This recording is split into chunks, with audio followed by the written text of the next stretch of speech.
It usually takes us 2 to 3 months to get final reports over to records and get them all reconciled. So we're ready to report those out today. And before we go over the slides, I'm going to have Chief Medina say a few words. You know, one of the things that I think that I'm very proud of and where we've come from with crime stats is, and if you look back the past several years, you know, it's really, we talk about auto theft. Auto theft is down. And towards the end of the year, we started really working on being able to put out more information, not only on the crimes that are going down, that should be going down, but I really started talking about, and you heard me during the press conference talk about proactive measures going up and how we had seen increases, because I think it's important for us to also ensure that work is being done and the police department's moving in the direction.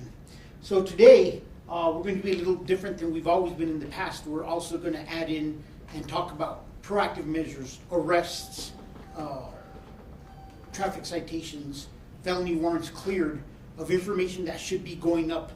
For example, we had a 26% increase in felony warrants and a 28% increase in misdemeanor warrants being cleared, and traffic citations saw a 42% increase from 22 to 23. I think it's important for us to recognize the hard work of our officers and what they've got. And yes, we're going to go in and we're going to talk about some of the other measures that we like to talk about. For example, motor vehicle theft is down from 6,036 in 2022 to 5,280 in 2023, and those are the stats we like to see. But we also have other proactive measures that are going up, and it's not just based because of us being more proactive, it's because we've changed processes. We're going to see firearms violations increase drastically, and the biggest tie to that is the fact that we have ShotSpotter combined with the NIBINS program, and we now send a second group of officers or employees out to look for shell casings, and we're recovering more shell casings than we ever had in the past. But we're also going to see that there's a correlation, we believe, between the increase in felony warrants cleared and the amount of narcotic arrests that we saw an increase. The increase is really close to one another, and a lot of that we're attributing to the fact that our officers are making arrests for individuals with warrants, and as they're conducting searches of these individuals, they're finding narcotics on them, which are leading to additional charges. So we're going to go through these slides. I know that there are some categories that we need to take a clear look at. Property crimes, for example. Property crimes numbers you're going to see are up. But we also saw a vast increase in the second half of the year. We really pushed for people to start reporting shoplifting.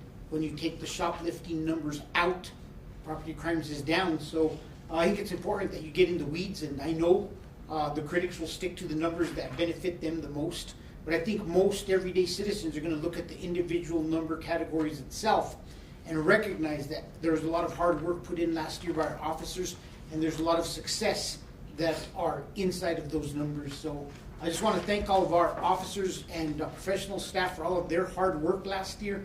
They're the ones that brought us to this point. At the conclusion of this press conference on statistics, we are going to make an announcement on an update on our DWI investigation. So with that, I'm going to turn it over to Gilbert, and he will be getting later some of the more individualized stats out to everybody. Yeah, so we'll make that other announcement right after this, and Chief will take questions on that. So just going through the slides that we typically do this. So just a reminder, we went through the NIBRS, switched to the NIBRS reporting from the FBI that all agencies have to report by. We started that in 2018, so now we have a pretty good amount of data to compare to. So looking first, and they categorize it by 3 major categories. So one is crimes against property, which is mainly property crimes, obviously. There was one oddity, robberies included in this and not in crimes against person, whereas in the past stat system it used to be a violent crime. So just a couple things to keep in mind. If you look at when we started reporting through NIBRS, we've had an 18% decrease in crimes against property. This year it's about the same. I mean, the last really 4 years since COVID in 2020, we've been pretty static on property crimes against property. Chief did mention, so if you go to the next slide, or maybe a little bit, we'll get on a little bit of shoplifting. So here's crimes against person, which is primarily violent crimes like homicide, rape, kidnapping, aggravated assault. This does include lesser crimes that aren't violent, but it's still primarily violent crimes. So that is up over 6 years. It's been pretty constant, if you see. So really up 3% over since 2018. We did have a dip last year for the first time, and that went back up this year. And the thing that I would caution against is, so homicide's the big category that everybody looks at, but really in the end it's only 100 crimes or incidents, whereas aggravated assault and some of these other categories are in the thousands. So this category is all over the board. So it's kind of hard to draw conclusions from the overall overarching category as opposed to going to individual ones, but we'll go through that. The third category is crimes against society, which is a little bit of an odd, always been an odd category. It tends to be a little more enforcement oriented. So the big increases over the years have been, number one, Chief mentioned the gun crimes. That's primarily due to ShotSpotter. And what happens is when we go and collect casings, officers or investigators go collect casings, each one is considered an incident, a priority 2 incident. That counts as a crime. So before ShotSpotter, we had very few of these incidents. Over the years, it's skyrocketed. It will probably be pretty steady from here on out, unless we dramatically increase our ShotSpotter coverage. But there's an advantage to that, because when we collect the casings, Chief mentioned going through NIBIN and doing those investigations, it's helping us to solve a lot more crimes. The other big category, and we'll get into in a minute, is narcotics. So that has increased quite a bit over the last few years. And a lot of that, we've talked to our records department and our narcotics officers, and it's both trafficking investigations, but also much more aggressive on even low-level fentanyl possession. And that could be part of another crime, or it could be a standalone crime, but you guys have seen all of our efforts on Central Avenue, and they are making a lot more arrests on that. So that's driving that number up. So it is more crimes and it's more enforcement. And then here's a specific example. So this year, if you look within crimes against property, and we'll have everything posted on the website, and you can look at every single category, but this caught my eye with shoplifting, and towards the end of the year, really in the last 4 to 6 months, it really started going up. So 5,000 incidents the year before, last year 7,200. As you know, we were doing our retail organized crime operations, and as part of that, Commander Hartsock sent letters to these businesses, to Walgreens and a lot of the partners in the big box stores, asking them to report crimes. If they're not reporting them, it's harder to investigate it. So part of that increase is due to more reporting, part of it's due to more enforcement, and I think obviously the fact that we're focusing on that is because there's just an overall increase in the level of shoplifting and organized retail crime. I've seen it across the nation the last couple of years. I've seen it here definitely at these stores. So I think a lot of that's reflected in this slide. And also, if you would have taken that out, you saw that was a 22. If you want to go back more. So if you take that 2,200 incident difference, if it was the same and we had the same amount of reporting, same amount of investigating, property crime would actually look like it's going down this year. But since that's gone up, that has made it kind of equal, leveled out. Crimes against person, once again, is more violent crime. The biggest indicator on that is homicides, like I said. So it's a lot of homicides, but it's a small in terms of the number of thousands of incidents. But we did see a 19% increase from the year before. Decrease, yeah. In the year before, I think we were at 110 the year before that. So, and Chief's talked about that. We've talked a lot about homicides and our investigations and our detective academy and a lot of the work that's gone into that. The other part we probably should have included in here, but we've talked about this also, is the solve rate and the number of cases we've solved. So 2 years and going into this year, we're still seeing an incredible number of cases solved, people arrested, and we think that's having a difference across the board. And then I mentioned a while ago, so crimes against society, this is the drug and narcotics violation. So as you can see, quite a big difference between 2022 and 2023. So a lot of that's both low-level arrests and incidents, as well as drug trafficking. So we don't publicize the trafficking as much. That tends to be partnerships with the DEA, and we're limited in how much we can report out there, but it's happening.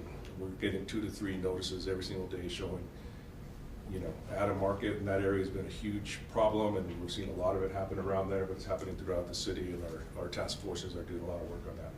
You know, this one, Gilbert, I just want to add, I think this is really important to look at, because there is this false narrative in the community at times that our officers aren't enforcing narcotics violations, especially along Central Avenue. We hear it over and over. Oh, officers they're not out there, not doing.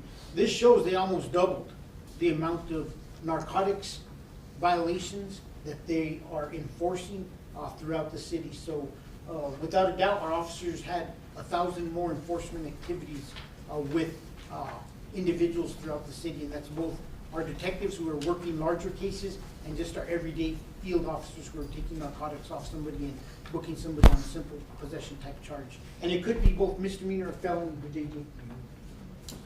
And the other part of that is we're seeing so many of these, but obviously we know that a lot of these offenses and the shopliftings and those are people who go in jail, come right back out. So obviously to actually make a difference and lower the actual crime and the underlying crime, it's going to be take a concerted effort to address the addiction and those types of efforts that's driving this crime. So, you know, while we're making a lot of improvement on the enforcement side, we still have a ways to go to actually curb the problem.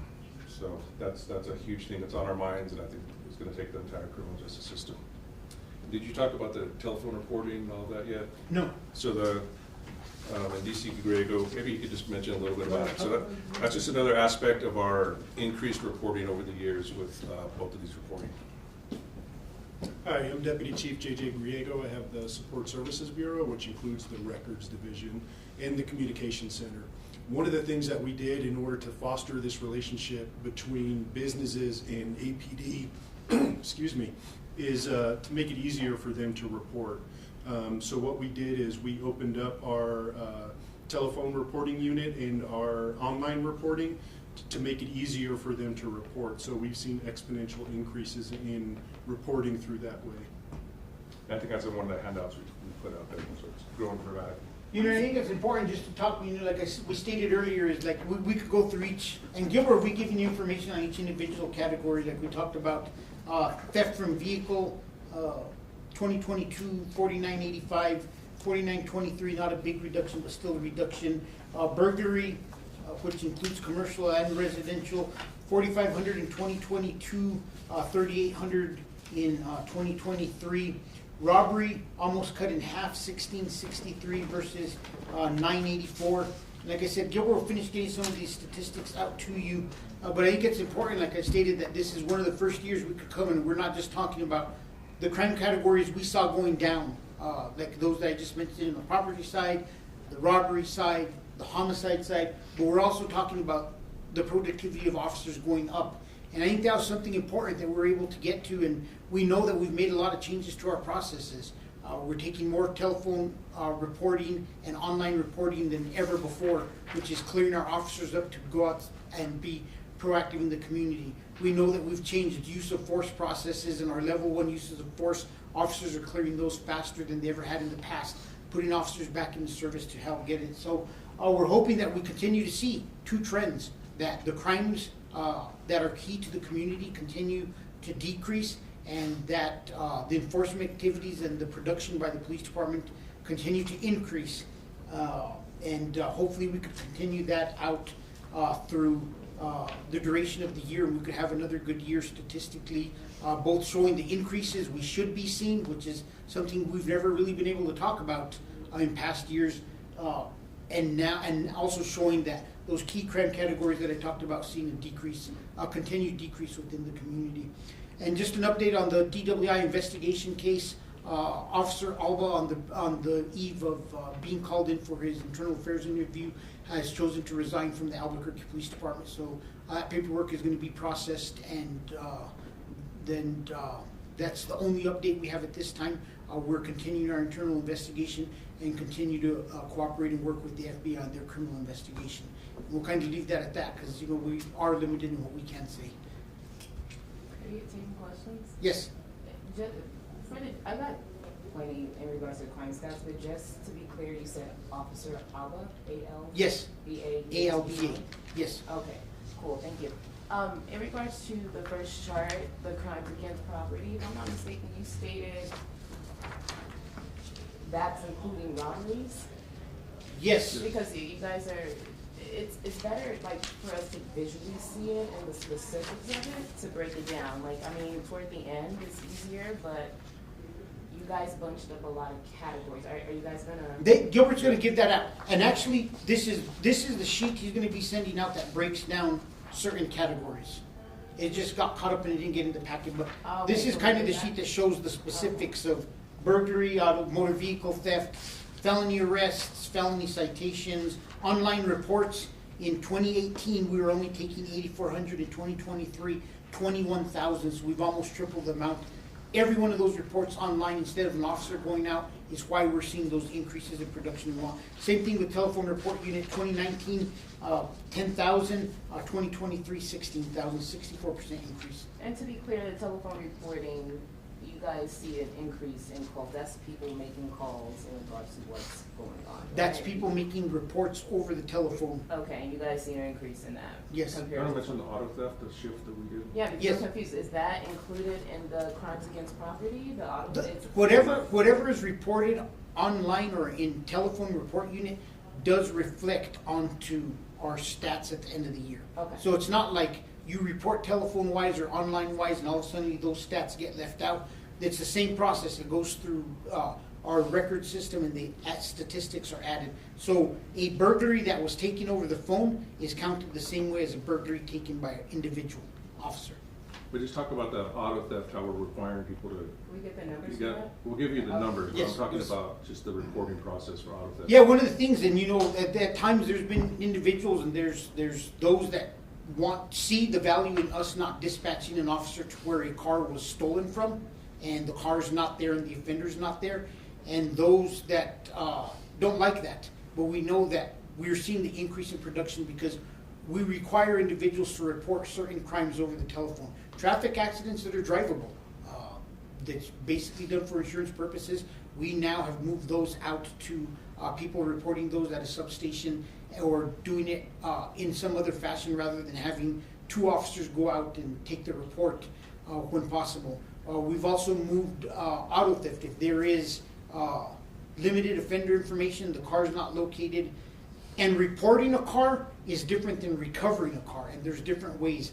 We always have to send an officer out to recover a car because we have to process it and do the evidence. So there are key things that we need to remember in all of these, and there are ways we could do telephone report unit, but it doesn't mean it's the entirety of the call all the way through. Yes, Quick question as far as Officer Alba, what day exactly did he resign? today. I got Today. notified this morning that he had resigned. Okay, and his IA interview was scheduled for tomorrow. His IA interview, I think it's scheduled either today or tomorrow. I'll have to get back with you, but I think it was actually scheduled today. It might have been tomorrow. But Okay. either way, he resigned. Early this morning, I was notified. Does these resignations, now two of them in connection to the DWI, does that tell you anything as chief? Of course, I have a lot more details and information that I've been privy to, and I could just say this is, I'm not shocked that they resigned. To the crime stats situation, overall, in general, a few sentences of what these stats show you as a department. I think the most important thing it shows is there's a balance of, and we are able to now better explain that we have in the past of crime categories we want to go down, and they're all in there. The same categories we've always used: auto theft, auto burglary, robbery. They're all in there, and we're seeing a lot of those categories go down. But we're also seeing some go up. Without doubt, shoplifting continues to rise. I mean, this year, the first 2 months, shoplifting is through the roof. But we've worked very hard because we heard the narrative over and over. And Deputy Chief Griego alluded to it, is we got to get these reported. We got to get these reported. Too many times we were seeing incidents online, and as we started to investigate them, a report hadn't even done so. We've done a good job in getting them to report shoplifting, and we will have to live with the fact that those numbers are going to skyrocket. So we do see some numbers going up, which are either expected because of what we're doing or because of enforcement activities, but we're seeing other key indicators that really truly impact people, like the property crimes, that are going down. And for so long, we were judged on homicides. No matter what crime went down, the consensus was always like, how about homicides? They've gone up. Well, last year we could say homicides drastically went down. So I also do recognize that there's how many of different media outlets in here? 2, 4, 6, 7, 8, maybe 9. There'll be 9 different stories. And there'll be some stories about the great work we've done, and there'll be some stories about the poor work we've done, and the numbers show it. So I also recognize I'm not going to satisfy every single member of the community, and that it's important that we just put out the statistics, and what everybody chooses to do with them, they can do with them, but those are the numbers. Just a follow-up Yes. to that too, Gilbert touched on it, especially with the yellow category, the crimes against society. As far as drug use and other things, like you said, property crimes that affect business owners, things like that. Okay, you find the person, they're arrested, you guys did your job, enforcement, and then they're out of jail the next day. Therefore, you know, it's hard to see that our streets are any safer. Business owners are getting knocked on 3 different times in a couple weeks. So is there a frustration there that you're not seeing the fruits of it as much as maybe you'd like to? There is a frustration, but there's hope. Just 3 days ago, I sat with the governor at a table. I saw her make the announcement. There's a possibility of a special session for incompetence and us dealing with these individuals. Let's face it, the vast majority of individuals that we're dealing with that are involved in these types of disturbances in the community, a lot of them are suffering from mental health crisis, are in mental health crisis and need resources. And we've arrested them. And we've firsthand seen how this system has failed us. And it's not the police department, it's not just the courts, it's not the DA's office. The whole criminal justice has failed them. And I can't think of anything more prevalent than the shooting we had outside the main. This individual, you've all done the stories. This individual was inside of a cell and didn't even want to go to court and was released back into the community. And we got to stop doing that.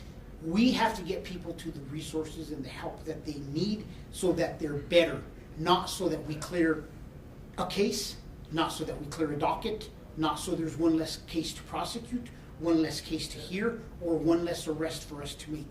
We have to do it so we get the individuals the long-term help that they need. I just came as I was about to walk in this meeting. Several years ago, you may have seen a post of me about George. I visited a guy named George on the streets with Street Connect. And about a year later, we did a follow-up story to it, and they talked about how George was now in housing. We did a follow-up picture to that. I just walked in and I got an update on George from the person who was involved in. I planned to go visit George because George is now 2 years long. I think they said, was it 2 years? 2 years where George has been in an apartment for a year on his own, and that is a success. We need to find ways to help people like George get to where they have suitable housing, they're able to care for themselves, and they're able to help themselves. George was one of those unhoused we dealt with consistently in the community. The officers knew him, but he's taking his life in the process we've worked. We need to put that process on steroids, and in order to do that, we need funding, and we need everybody to work together. Yes, there is frustration, but I feel that there is a lot of hope in the fact that a special session or people starting even just to recognize that we have to change the way we do stuff, and hearing the words, a possible session to deal with competency is something none of us have heard in the last 10 years at the rate that we're hearing it right now. We're starting to recognize it as a community. 2 years ago, we talked about detention and keeping people in jail. Has anybody really heard Chief talk about that? We worked together. We're doing more detention cases, and yes, I'd love to still see more. And the state legislature heard us, and they made a new law that's going to go into effect in July. We're now at that point with unhoused, and we need to make some changes within the criminal justice system to put long-term solutions and stop using the Band-Aid of our officers giving somebody a ticket because we don't arrest them. We have a settlement agreement that says we can. And then 2 weeks later, that ticket turns to a warrant. We take them to the jail, and I would be willing to say 90% of those cases are credit time served and the individuals released, never once getting the help that they needed. Yes, Matt? It's obviously soon. You guys probably just got these stats, but is there any, I know you usually change your tactics depending on what crimes are up, what crimes are down. Are there any things that you're planning on doing in the future as a result of what these stats show at this time? Not what these stats are showing, but we're already seeing trends in January and February in terms of burglary. And Deputy Chief Barker and Vega I have seen that we did see an increase in burglary for the first 2 months of 2024, and they've already started to plan an operation. And I love the question because it really starts to show how our processes we put in place, especially Duke City Stat, where our commanders and everybody comes together, and we've broken down the silos and they discuss the issues, quickly identified this trend, and we're going to throw resources to it. And I can tell you the first week, I think we went from a +3 on auto burglaries to a zeroed out. So we broke even, but we're still up 100 or so burglaries for the year, commercial and residential. And this morning I was notified 30 of them at least were a result of one storage shed facility being broken into. So we're getting our data faster. We're making decisions on the direction we're going. Central is going to continue. Central's a problematic area. We get a lot of complaints. I feel for the business owners. I shop a lot of the places on Central. I love the Duke store. Duke's fans, so even though they're not a team anymore. And I talk to the owners all the time when I'm in there, and we know that we need to continue to give them the resources they need to succeed. Yes. Anybody have I don't want to. Anybody else? Go ahead. All right. Just because I'm looking at my notes here, just for clarity on Officer Alba resigning. As of today, what is the total amount? We know 5 officers have been placed on administrative leave. 1 resigning then. Ooh, now you guys are gonna make Alba. me show my math, and I Now was you giving gotta, you know what I'm got doing saying? that. For clarity and everything. We had 1, 2, 3, 4 original, then 5, 6. We had a total of 6 on leave, and I could be wrong. 1 transfer. And 1 transferred, a 7th transferred. I think 5 on leave and 1 transfer. 5 on, and then 2 have resigned. Out of those 5. Out of those 5, no, it's 6. 6 were on leave, 2 have resigned, and 4 are still on leave. Is that correct? You want to repeat that just to make sure? Hold on. I'll go and look at it. 1 second. Give me 1 second. Okay. Thank you. Yes, 6 were on leave, 2 have resigned, and 4 are still on leave being investigated.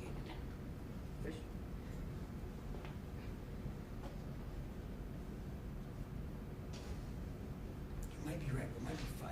Gilbert gave you the exact numbers. Hold on, because you're on camera, so I just want to Yes. make sure I don't want to say the wrong thing. So do you want to? Well, let's get Yes, the. let Gilbert let's get the right give you the exact numbers. Okay. Let me make sure. And Got then a as of pencil today, written no down. charges have been filed. That is in the hands of the United States U.S. Attorney and FBI. I would refer all questions to the criminal investigation to those 2 entities. So no officers are on reassignment anymore. There is 1 that has been reassigned, and he's still on a reassignment, and we've had 2 resign, and Gilbert will get you the exact number of what we have left on leave. If I had a pencil, I could write their names down. I'd think about Make it. sure. Thank you. No, it is. We still have 4. We have 4 on leave, 2 resigned, and 1 that's transferred. That's fact right there. All right, cool. Thank you. Any other questions? Don't make me do math again. Got a pencil. I just want to clarify one thing to your point earlier about us having robbery. Well, yeah, because they were bunched up and just for Yeah, so clarity. just to clarify, we don't decide what categories they go in. They're promulgated by the FBI as part of the NIBRS program. So it's not like we're selecting to report that. I don't agree that robbery should not be a violent crime, but we don't get to pick those categories. Robbery includes armed robbery, right? Yes. Yes. I don't understand there's logic in it. I'm with Jacob. Thanks.